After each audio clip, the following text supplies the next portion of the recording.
আজকে কিছু কথা না বললেই নয়। আসলে মানুষের মস্তিষ্কর বিকৃতি ঘটেছে।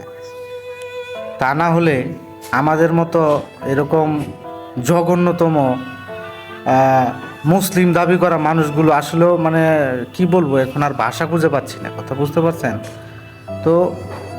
কি বলবো, মানে মুখের ভাষা খুঁজে পাই না। যে কথা, এই কথাটা যখনই আমি এই স্মরণ করি তখন নিজের কাছে লজ্জাবোধ লাগে, কিংবা আমি মানে কি বলবো, এটা বলার মতো ভাষা নাই। নাউজুবিল্লাহ।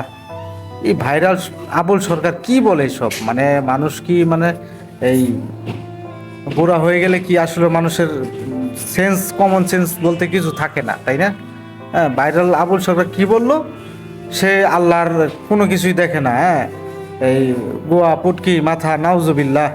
আল্লাহ তুমি মাফ করো, সকলকে সঠিক বুঝদান করো। আল্লাহ তুমি তোমাকে চেনার মতো, তোমাকে জানার মতো কিছু এলেম আমাদেরকে সকলকেই দাও। আসলেও আমরা আসলে মুসলমান নিজেদেরকে দাবি করা মানে গরু খাওয়া মুসলমান যাকে বলে আর কি।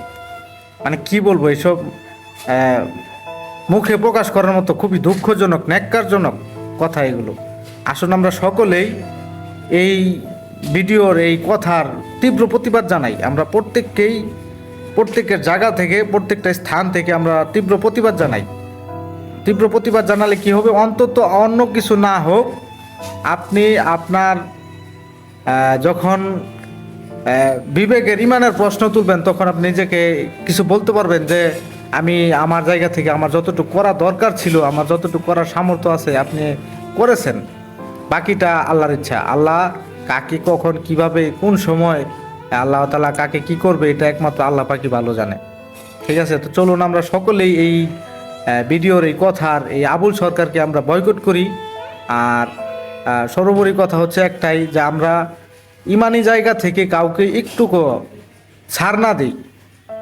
আমরা সকলে ঐক্যবদ্ধ থাকি, আমাদের ইসলামকে নিয়ে, আমাদের রাসূলকে নিয়ে, আমাদের সৃষ্টিকর্তাকে নিয়ে যখন এরকম বিকৃতি এই কথা আসে আমরা মেনে নিতে পারবো না, সে যেই দলেরই হোক, যেই মতেরই হোক।